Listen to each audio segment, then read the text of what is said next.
Bem, pessoal, então, a terceira exceção à proibição do uso de bens públicos em ano eleitoral diz respeito ao uso de transporte oficial pelo presidente da República em campanha para a reeleição. Percebam que esse dispositivo ele é taxativo e específico para o presidente da República. Então, como as condutas vedadas devem ser interpretadas de maneira restritiva para punir, elas também devem ser interpretadas de maneira restritiva nas concessões, nas exceções que veiculam. De modo que a lei fala em presidente da República e não em chefe do Poder Executivo. Prefeitos, governadores e outros gestores não podem usar veículos públicos em campanha de reeleição. Ainda no caso do presidente, é importante observar que ele só pode, se estiver na campanha de reeleição para o cargo do executivo. 2, só podem acompanhá-lo as pessoas de sua comitiva política. Ele não pode transportar candidatos, por exemplo. Se o fizer, estará praticando a conduta vedada do artigo 73, inciso 1º, sem prejuízo do crime dos artigos 346 e 377 do Código Eleitoral, e se for nos 90 dias antes do pleito e ato destinado à campanha, artigo 11, inciso 5º da Lei 6091 de 74, tá bom? Atenção a isso. Olha só, diz lá o 73, parágrafo 2º. A vedação do inciso 1º não se aplica ao uso em campanha de transporte oficial pelo presidente da República. Esse dispositivo, ao meu sentir, ele é manifestamente inconstitucional, porque você já tem o chefe do executivo com todas as facilidades que a máquina pública lhe proporciona. E aí você diz, mas vai ter uma restituição, a lei diz que tem uma restituição, ok. Mas você ter equipamentos oficiais, pilotos, à sua disposição só porque você é o presidente da República não faz nenhum sentido. Há inclusive uma ADI ajuizada contra esse dispositivo, cuja medida cautelar foi indeferida, tá bom? E estamos aí no aguardo. Beleza. Outra exceção diz respeito ao uso das residências oficiais para reuniões internas de campanha. E aí, nesse caso, a norma ela é ampliativa porque traz uma série de permissões. Vejam só o que diz. Ainda no 73, parágrafo 2º, segunda parte. A vedação do inciso 1º não se aplica ao uso em campanha pelos candidatos à reeleição também de presidente e vice-presidente, governador e vice-governador, prefeito e vice-prefeito, de suas residências oficiais para a realização de contatos, encontros e reuniões pertinentes à própria campanha, desde que não ostentem caráter de ato público. Então, reunião com o staff de campanha pode acontecer na residência oficial, porque embora seja um prédio público, é também a residência. O que não pode é nessa reunião serem realizados depoimentos, gravações que posteriormente vão ser utilizados na campanha, ou lá nessa reunião ser feita uma live, né? Político já adora uma live, é conduta vedada, tá bom? Atenção a isso. Outra exceção pouco conhecida na prática e que gera muitos problemas diz respeito ao artigo 37, parágrafo 3º da Lei das Eleições. Lá está dito que nas dependências do Poder Legislativo, A realização de propaganda fica a critério da mesa diretora. E aí a gente precisa fazer uma análise com calma.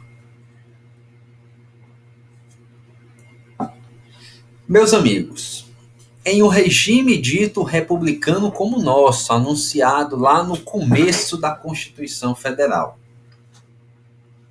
cuja administração pública deve se pautar pela impessoalidade, pela moralidade, pela igualdade de oportunidades.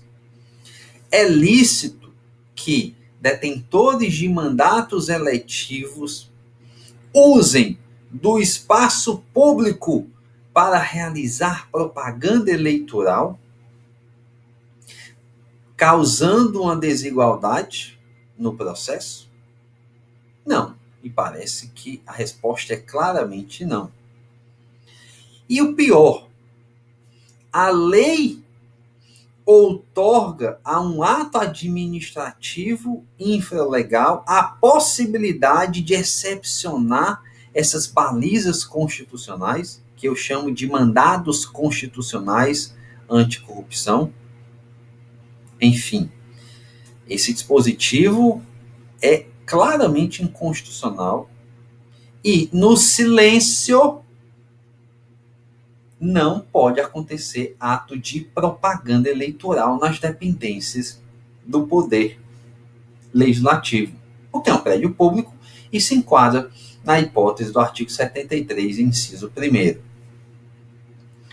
Percebam que o parlamentar realizar propaganda eleitoral antecipada ou comum no exercício da sua fala em plenário é ato coberto pela imunidade parlamentar, decisões do TSE já há muito tempo nesse sentido, ok?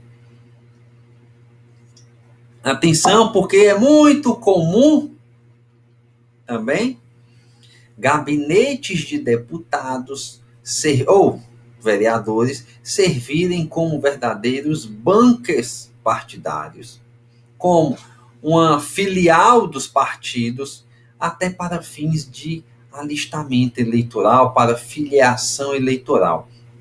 Se isso for comprovado, é conduta vedada, é crime eleitoral. Tá bom? Atenção a isso. E aí nós temos um caso aqui em Fortaleza que me deixou muito intrigado. E eu não vou fazer nenhuma emissão de valor, porque a imagem a mim diz muita coisa, mas para vocês pode não dizer. E como eu não sou promotor eleitoral, não quero ferir suscetibilidades de colegas meus, eu não vou emitir juízo de opinião. Mas vejam aqui esse caso concreto que aconteceu nas eleições de 2016 aqui em Fortaleza. Aqui é um print de um jornal aqui de Fortaleza chamado Diário do Nordeste, está bem aqui acima da minha tela. Está aí no dia 7 de outubro de 2016. E o que aponta? Segundo a matéria, né? Uma reunião acontecida na sede da Assembleia,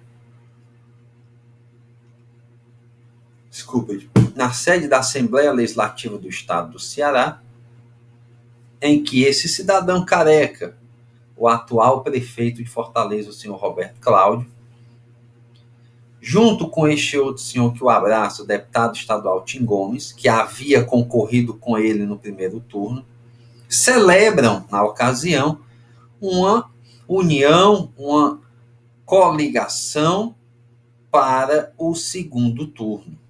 Tá certo? Eu pergunto, isso caracteriza ou não vedação a esta proibição? Isso caracteriza ou não a conduta vedada do artigo 73, inciso 1º? Enfim, a resposta eu deixo para vocês tirarem por conta própria. E aí, finalizando, a gente tem o artigo 37 e algumas exceções. Percebam, O artigo 37 ele é taxativo ao expressar o seguinte: nos bens cujo uso dependa de cessão ou permissão do poder público, ou que a ele pertençam, e nos bens de uso comum, inclusive postes de iluminação pública, sinalização de tráfego, viadutos, passarelas, pontes, paradas de ônibus e outros equipamentos urbanos, é vedada a veiculação de propaganda de qualquer natureza, inclusive pichação, inscrição a tinta e exposição de placas, estandartes, faixas, cavaletes, bonecos e assemelhados. Temos exceções, claro, que é o que nós vamos tratar. Não é permitida a veiculação de material de propaganda em bens públicos ou particulares, exceto de, inciso 1º, bandeiras ao longo de vias públicas, desde que móveis e que não dificultem um bom andamento das pessoas ou de veículos. Aquelas bandeironas grandonas que ficam, assim, as pessoas ficam segurando, né? Aquilo não configura conduta vedada.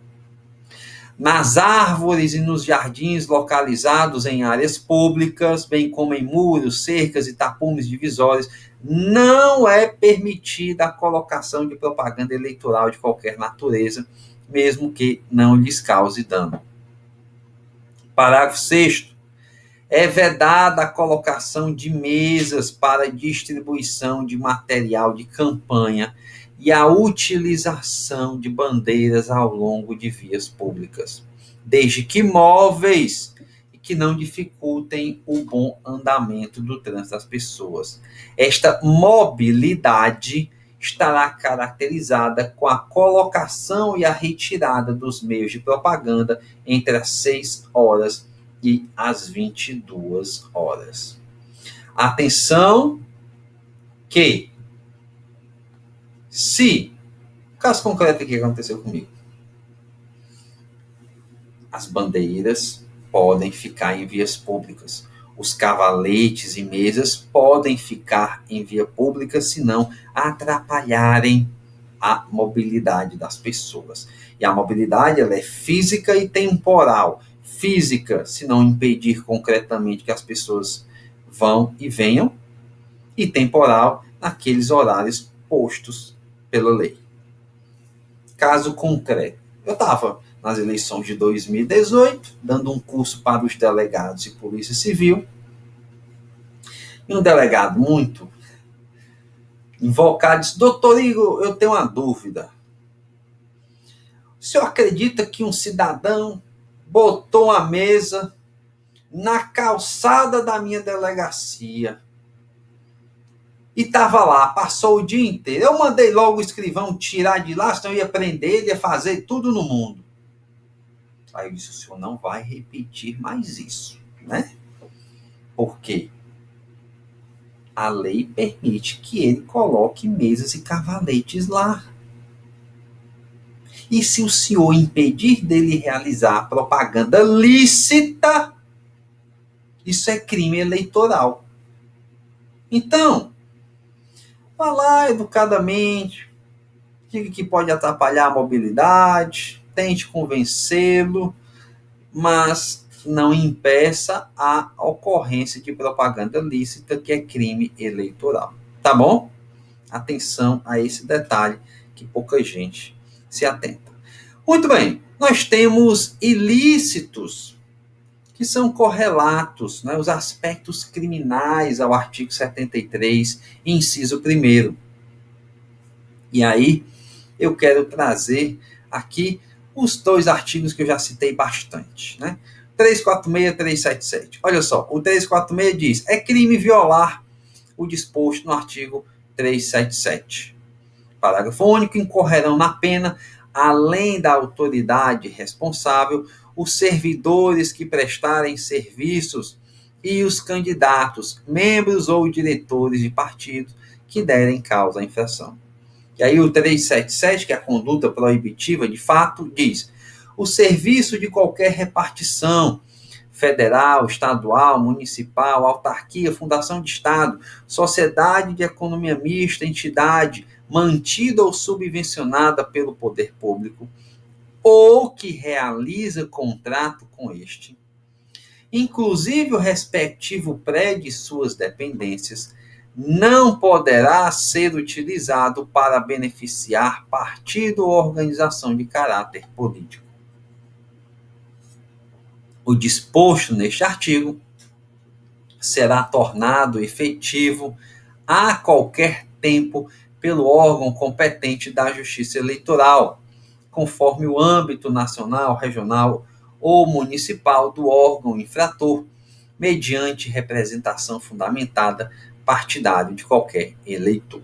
Tá bom? Então, percebam aí. E o artigo 11, inciso 5º, do qual eu já falei também. Constitui crime eleitoral utilizar em campanha eleitoral no decurso dos 90 dias que antecedem o pleito, veículos e embarcações pertencentes à União, Estados, territórios, municípios e respectivas autarquias e sociedades de economia mista. Pena, cancelamento do registro do candidato ou de seu diploma, se houver sido proclamado. Parágrafo único. O responsável pela guarda do veículo ou da embarcação será punido com pena de detenção de 15 a 6 meses, pagamento de 60 a 100 dias multa. Beleza?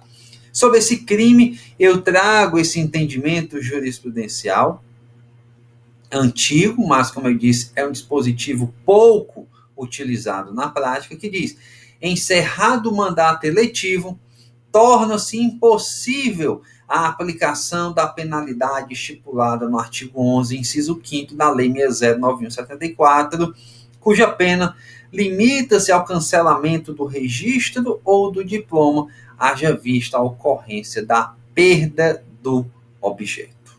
Beleza? Então, atenção a isso.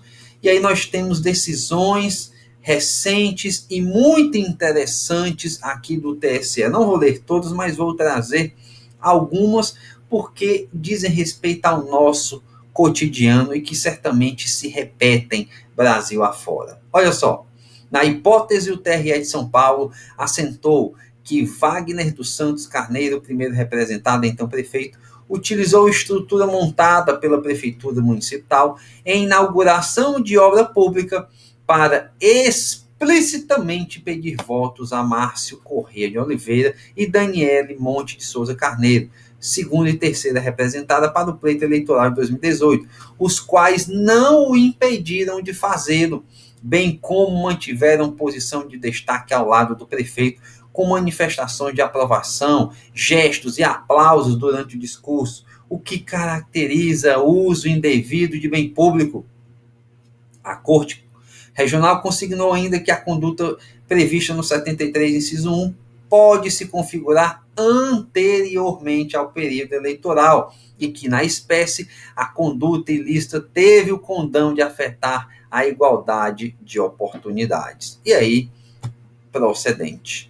Essa aqui já é improcedente, para vocês verem o outro lado da moeda. Por quê? A gente está falando de uso efetivo e não potencial.